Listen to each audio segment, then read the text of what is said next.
This is Hoops Highlights with Brett Beck, only on KTVO. Good evening, everybody. The Ottumwa boys start off the big show as the Bulldogs hosted Ankeny.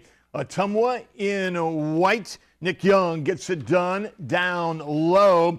The visitors, Brian Harp, shows us some magic. Check out number 3. It's Young doing his best Bill Walton impression. Nice job. Check out the move by Matthew Moreland, but Ottumwa falls 75-27. Next up, it's the Macon girls and Monroe City. Macon in white senior. Katie Clapp drives for 2 on senior night. Monroe City used the 3. Troy connects for the visitors in the corner. Macon also had range tonight. Megan Rowland rolls it off her fingers. Splash. Bailey Cox helped out. You know what, though? We don't have a final from that game. We do have one girls' final for you tonight. If you come back to me, thank you. Pekin lost 58-40. The big boys conference championship game between Scotland County and Knox County was postponed. They will play it tomorrow evening at 5:45. It's day 2 of the Missouri State Wrestling Tournament. Ryan Ronan tells us it was a good day for the Kirksville Tigers.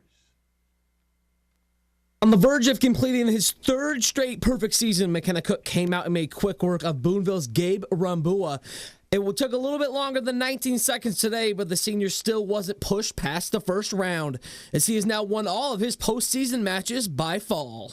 I've pinned both my kids, and so those other guys are looking at me pretty intimidated, and so that's a good thing. Kylan Easley was coming off a day 1 win by pin as well, and he started day 2 with another victory by fall. This one over Jacob Negre took some work, however.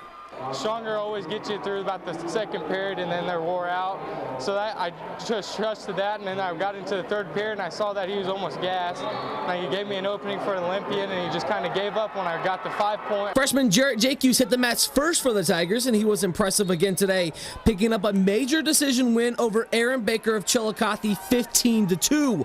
Jacques is now 2-0 in his state career with a win by pin and a major decision.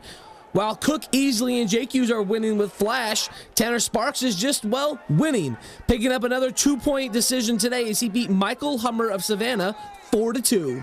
I was just trying to get the win, get in the place match, but I knew I had to wrestle really careful because I knew this kid was pretty good. Ryan Morendo was also a day 1 winner, but dropped his first match of the 2nd day to Tommy Wedgeworth of Richmond 8-2. The junior stayed alive as he won his wrestleback, beating Cole Lightfoot of Pleasant Hill 12-6. Unfortunately for 2 Tigers, their time at the state meet came to an end Friday, as 2014 state runner-up Hayden Hamlin didn't have as much luck in his 2nd go-around, as he lost to Kai Rogers of Winfield 7-1. Brandon Beeler not only had his season, but the 2-time state medalist had his career come to an end, as he lost a hard-fought 5-3 decision to Taylor Arrington of Odessa. Reporting at Mizzou Arena in Columbia, Ryan Ronan, KTVO Sports. Thanks, Double R. Because of the weather conditions tonight and tomorrow, the start of the State Wrestling Championship Finals has been delayed an hour. So everything will be moved back an hour tomorrow. So that first session will start at about 11 o'clock, or 10 o'clock rather. So just make your plans, check everything out. Everything starts an hour later tomorrow. Just keep that in mind. Now, tonight on the mat, good night for Kirksville, as the Tigers will be sending 2 wrestlers to the state finals. Freshman Jarrett Jacques and senior McKenna Cook. The Tigers' Tanner Sparks and Kylan Easley both lost their semifinal matches tonight. It was a busy day for local athletes at the Iowa State Wrestling Tournament. Darius Joshua has the latest.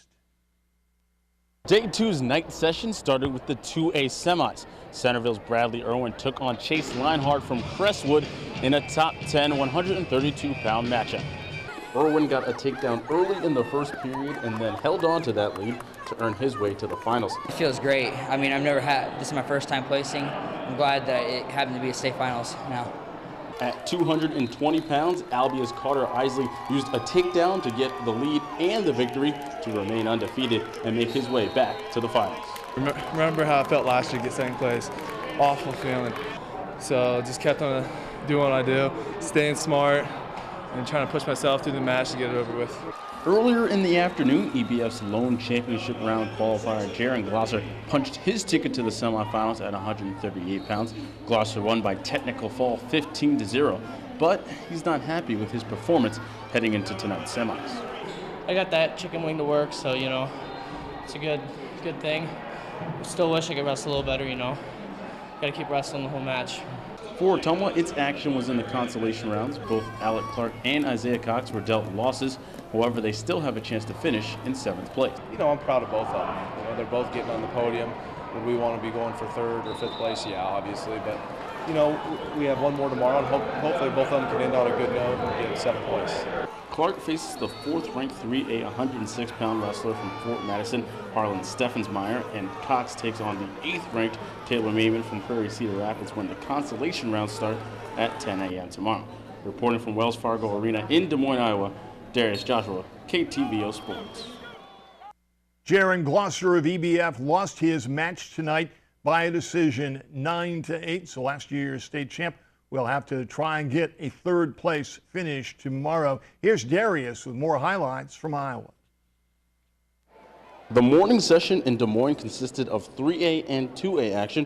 First in 3A, Ottumwa's Alec Clark took a defeat in the quarterfinal round, setting him to a consolation match. In the consolation, Clark topped Derek Wyatt from Waverly Shell Rock 7-1. I wanted to get my points right off the bat. I didn't want to let him work his shot, so just working my shots worked for the best. In the next 2 Ottumwa matches, Nathan Carey was defeated 11-10 in the quarterfinals and fell 18-1 in the consolation round. Carey finishes his senior season at 38-12. Junior Wyatt Slaughter faced the 3rd-ranked wrestler at 145 pounds in 3A and lost by fall in the first, finishing his season at 40-11. Isaiah Cox faced Duncan Lee from Newton in his 2nd-round consolation matchup. He pulled out a 7-6 win to advance to the 3rd round. I wanted to get on the podium. My coach told me, man, you got to come back and bounce back and do this, man, and do that. And I've had dreams all night. I've been just thinking about it. I just came out there and executed. The 3rd round constellations were in the afternoon session. In 2A, Carter Isley from Albia advanced to tonight's semifinal at 220 pounds with an 8-2 decision in the quarters. His next opponent will be Caden Hewlett from Creston Orient Maxbury. Centerville also has a wrestler in the semifinals. Brad Irwin won convincingly 14-2 over Abe Yoder in the quarters. He'll be looking for his 50th win of the year against Chase Leinhardt from Crestwood in the semis. Finally, Fairfield's Bryce Lunsford faced Riley Haskin, the 3rd-ranked wrestler at 182 pounds, and fell by decision 9-2. But Lunsford still has a chance to place in the consolation rounds.